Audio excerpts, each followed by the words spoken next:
The following program is based on the advice and knowledge of many specialists with thousands of hours of behavioral observation of bears and extensive experience with bear and human interactions and conflicts.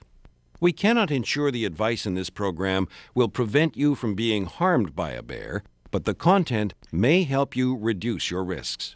If people understand and apply a few safety principles, a much greater degree of coexistence with bears is possible.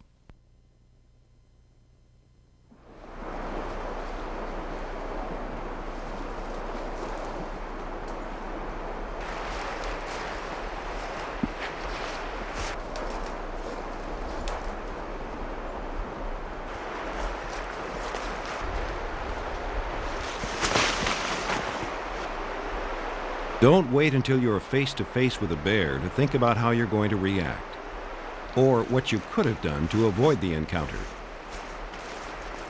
In North America, humans have been living in the presence of black and grizzly bears for thousands of years.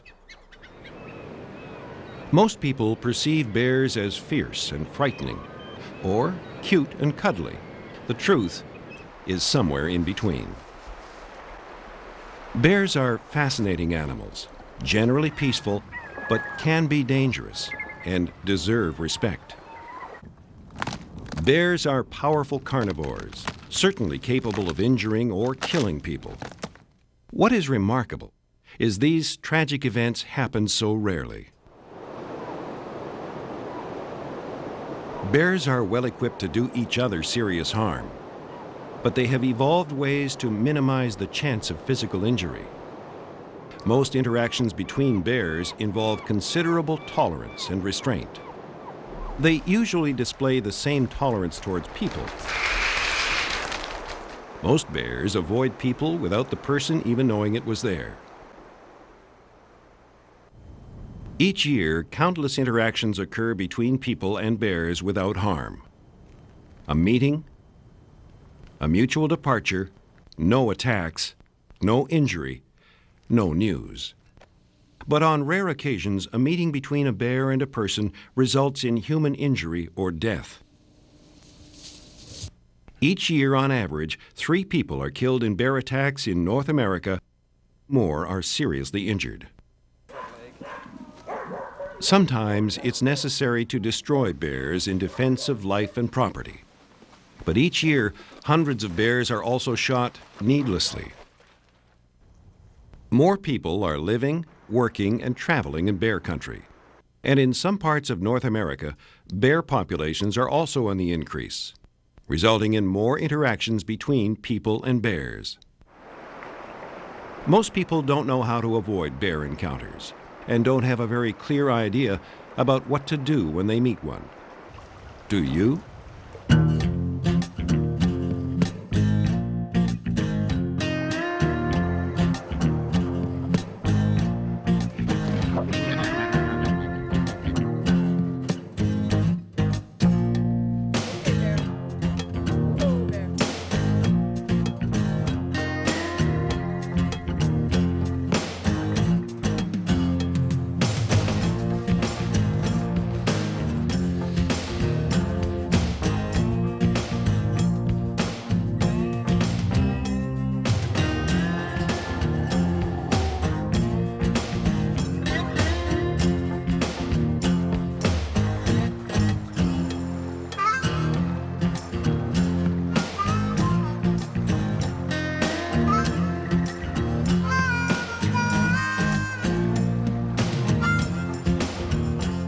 Staying safe in bear country, a behavioral approach to human safety around grizzly and black bears.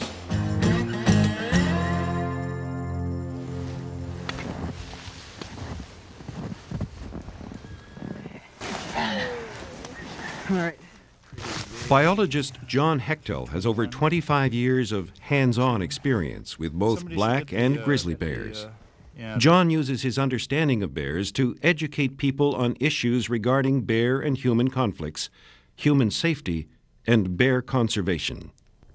The best way to minimize conflicts with bears is by practicing prevention.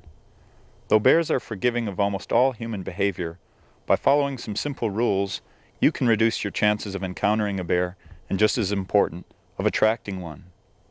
But despite the best precautions, you still may occasionally meet a bear. Bears often display many of the same types of behaviors toward humans that they use with each other. Therefore, the safest way to reduce risk during an encounter is to have knowledge and understanding of their behavior and motivation. You should be able to anticipate the most common situations where you might encounter bears, and it's a good idea to mentally practice how you should respond. This knowledge and preparation can empower you to act appropriately around bears and avoid an attack. You have control over most of the important factors that determine your safety. Safety is no accident, it's your responsibility. People who deal with bears on a regular basis have concluded they are more predictable than most of us think. Labeling them as unpredictable shuts the door to understanding. Any interaction with a bear has an element of risk. Some risk from bears is real, but generally much less than most people fear. In popular literature, films, and television, bears have been demonized or humanized. Trained bears follow a Hollywood script, but still shape people's notions of what bears are. Even in a documentary, fight scenes are usually silent play fights, overdubbed with sensational roars. Let's take another look at this scene. This is what it really sounds like. The public has been routinely misinformed. Bear safety is not show business, and knowing about bears, how they react, and how they sound during an encounter can help you deal with the situation. From this point on, none of the bears you will see are trained or filmed in captivity. We cannot show the entire range of bear behavior, but you will see how wild bears behave when encountering each other and people. Black bears and grizzly bears share many common traits. Both species have excellent senses. Their sense of smell is legendary, and they trust their noses more than their eyes or ears. Their hearing and sight is similar to that of people. They often stand to get a better look or to catch a scent. If you can see a bear, chances are it is capable of sensing you. If the wind is blowing from you to the bear, if sound is not obscured, the bear probably knew you were there long ago. However keen their senses are, it's still possible to surprise a bear. Bears are heavy animals with short legs and necks, making them very powerful. They are strong swimmers, completely comfortable in the water. They can run much faster than the fastest human, over any terrain, uphill or down.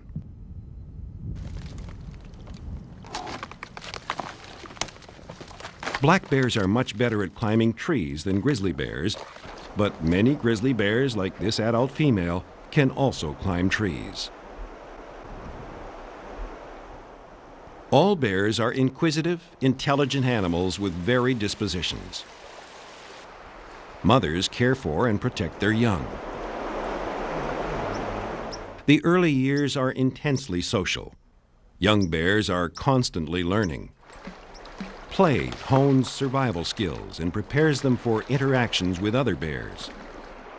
They continue to learn throughout their life. If they learn or experience something in one area, they can apply that knowledge over time and great distances. Bears may travel a vast area and spend most of their time searching for food to support growth, their offspring, and prepare for winter denning. They consume large quantities of high-quality food, most of which consists of vegetation. But some bears eat large amounts of fish and meat. Food and the search for it influence every aspect of a bear's life. Bears are also motivated to mate, to establish or assert dominance, as well as defend personal space, offspring, or food. Black and grizzly bears can adapt to areas occupied by humans. But most humans are less willing to tolerate the presence of bears, especially grizzlies. A bear repeatedly exposed to humans at close range without negative experience learns to tolerate them at these distances. This is called human habituation, but does not mean such a bear is tame. Some bear viewing programs take advantage of human habituation in areas where bears congregate and feed on an abundant food source. These areas can provide safe and unique opportunities for people to view bears in their natural habitat, provided that the bears can predict people's activities and that all human food is kept away from the bears. Most photographs and films of bears are from such places. A human habituated bear may not avoid people, so it's more likely to come in contact with carelessly stored food or garbage. Bears that learn to associate human activity with a meal are called human food conditioned. They can become aggressive in their pursuit of human food, causing property damage or occasionally human injury. In rare cases, these bears have killed and eaten people. But most often, the bear is the one killed. Grizzly and black bears have much in common, but there are also some important differences between the species. The names grizzly bear, brown bear, and Kodiak bear refer to the same species. For clarity, we'll refer to them all as grizzlies. Grizzlies are primarily found in forested and open habitats in Alaska and western and northern Canada, where they may be locally more abundant than black bears. In the lower 48 states of the U.S., they occur in a few scattered populations in the Northwest. Black bears are a different species. They are the most abundant bears on the continent, widely distributed throughout the forested areas of Canada, the U.S., and parts of northern Mexico. The species of bear isn't the only factor which should determine your behavior during an encounter, but it can be useful to distinguish between a grizzly and a black bear. Knowing which species you are facing may provide you with an important clue to the bear's motives and how you should respond. Color alone is not a reliable way to identify either species. The color of a grizzly's pelt is quite variable. They may be blonde, somewhat red to a dark brown. Some grizzlies are black. Often the hairs are silver-tipped, giving them a grizzled appearance. Some may even have a white collar. Grizzly bears usually have a prominent hump over the shoulder. Their front claws are long and specialized for digging. Grizzlies evolved in treeless habitats where escape to cover was not an option. As a result, they are more inclined to defend when they feel threatened. Although most black bears are black with a tan muzzle and may have white markings on their chest or neck, color varies. Chocolate and cinnamon are not uncommon, especially in drier areas of the West where grizzlies of similar color also may be found. A few populations of black bear have individuals that are blonde, a grayish blue, or even white. Black bears lack a shoulder hump, tend to have a straight face profile, and short curved claws. They evolved in forested habitats and are agile climbers. As a result, when threatened, a black bear usually escapes to the safety of the forest rather than stand its ground and fight. Bears may spend much of their time alone, but they can be quite social and have evolved a structured but flexible society. Most bears are not territorial and don't try to exclude other bears from the area where they live. Home ranges of individuals typically overlap those of their neighbors. Yet each bear has around it a personal space that it monitors and may defend. The extent of this space and level of defense can vary with each individual bear or its species. They establish a dominance hierarchy maintained by interactions with each other. Generally, large, confident males dominate. Other bears rank in the hierarchy based on size, physical condition, and personality. Immature bears and newly weaned youngsters are lowest on the hierarchy. Dominance determines access to preferred feeding sites and mates.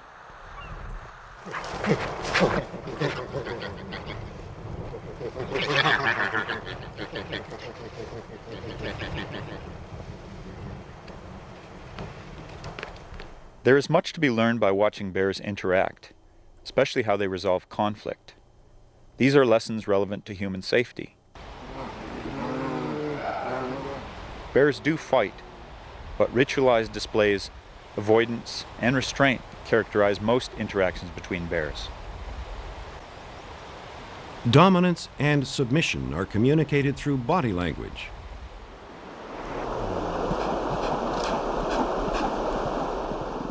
Vocal sounds, head and ear position, body posture, and movements are important in assessing bear behavior.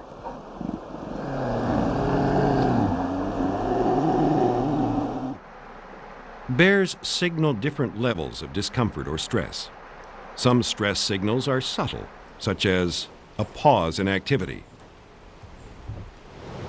a stiffening stance and change in body orientation, a yawn out of place. Others are more obvious, such as huffing, moaning, and teeth popping. When faced with one of their own species, each bear will quickly assess the situation. Most encounters conclude with the bears increasing their distance from one another. But low-stress interactions have the potential to escalate if one bear ignores another's warnings or continues to crowd another's personal space. This can take minutes or seconds, such as this female grizzly defending her young.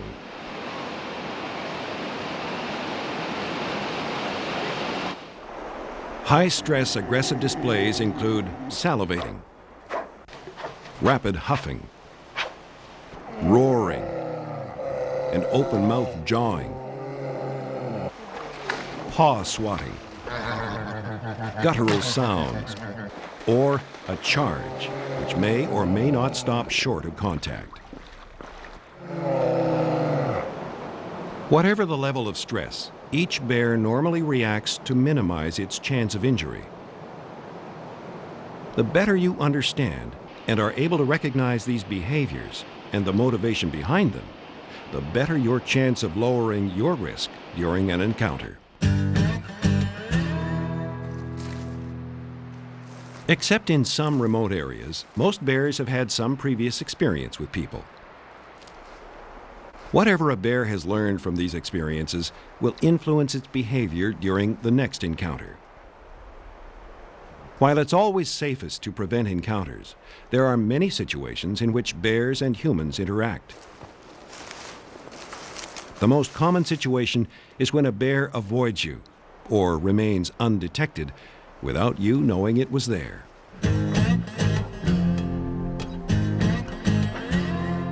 Let's find out why a bear wouldn't avoid you. There are reasons why a bear may not avoid you. It might be defensive, that is, threatened by your presence to the point it shows aggression. Defensive behavior is almost always a result of you entering a bear's personal space, surprising or crowding it.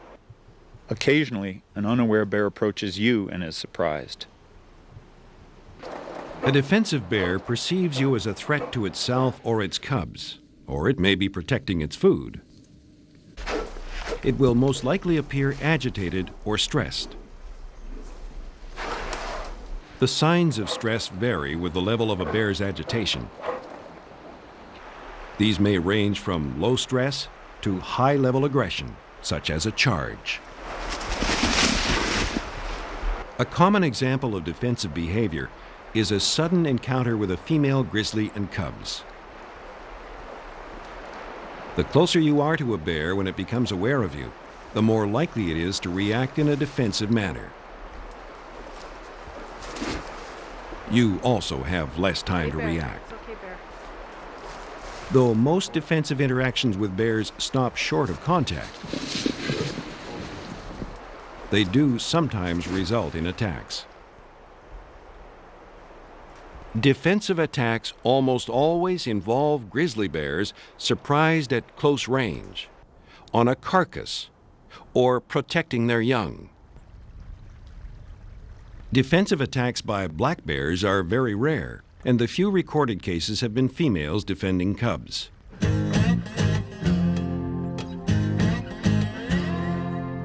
We've seen some defensive behavior. Now let's look at other reasons why a bear might approach. In contrast to defensive behavior, there are other reasons a bear may not avoid you or even approach. It could just be curious or used to people. It could be after your food or a bold bear testing its dominance. In the rarest case, it might think you're a potential prey. All of these non-defensive approaches may appear similar to each other. A curious bear might come from a distance to investigate human activity. Sometimes it circles downwind to get a scent. At closer range, it usually makes a slow, hesitant approach with its ears cocked forward, its head and nose raised, as it uses its senses to identify what you are. Human-habituated bears tolerate people at close distances without apparent concern, especially in places they're used to encountering them. Don't take this as an invitation to approach. A bear's personal space shrinks as it's habituated, but it's still there. To crowd it can be dangerous. Food-conditioned bears may be bold and approach deliberately to get to your food. They can come right into your camp, rip into your tent, or enter a building.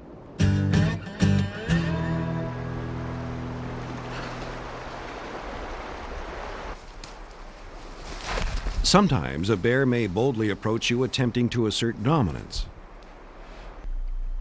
They can be at any level of the bear hierarchy, from a dominant adult male that expects right-of-way to a young bear testing its status.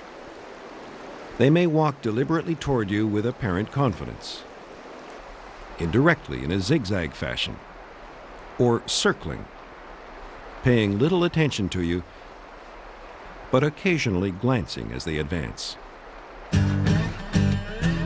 A predatory bear will be intensely interested and focused on you, a potential meal. It may not show much stress and will probably have its head up and ears erect as it persistently or suddenly closes in on you. Predatory bears, especially ones that have been food conditioned, have been known to enter human structures and attack people. Contrary to our greatest fear, predatory attacks under any circumstances are exceedingly rare. I think people can recognize them from... Stephen Herrero is Professor Emeritus of Environmental Science at the University of Calgary. He's done research on bear ecology, behavior, conservation, and attacks for over 30 years. He is author of the classic book, Bear Attacks, Their Causes and Avoidance. Over the past 33 years, I've studied serious and fatal injuries inflicted by bears to people throughout North America. The data clearly show that although bear attacks are rare, grizzly bears are more dangerous than black bears. Most serious and fatal grizzly bear attacks are defensive, while such attacks by black bears are typically predaceous. Your response to a bear encounter shouldn't just depend on whether it's a black or a grizzly bear, but on the circumstances and the bear's behavior.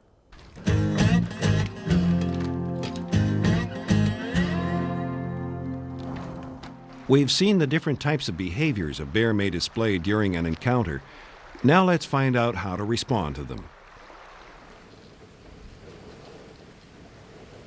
To be as safe as possible while in bear country, avoid bears, just as most bears avoid you. But what do you do if you see a bear? Anytime you see a bear, stop, remain calm, and assess the situation. Does the bear know you're there? If it appears to be unaware of you and you can move away undetected, do so quietly when the bear is not looking toward you. Keep your eye on the bear. If it's moving in your general direction, watch for any change in its behavior.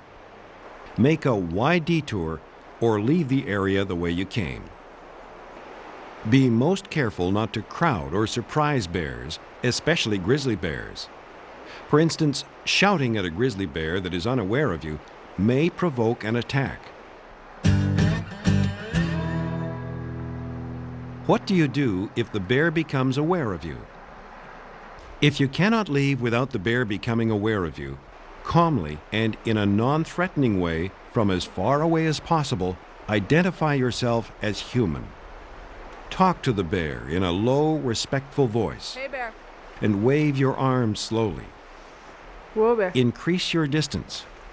If possible, try to move upwind to give the bear your scent. When a bear is aware of you and appears unconcerned, you should take this opportunity to leave. Don't run. It could invite pursuit. Keep track of the bear as you move away. Give it plenty of room. Continue to increase your distance. Never approach a bear even if it appears calm. This just means you're outside its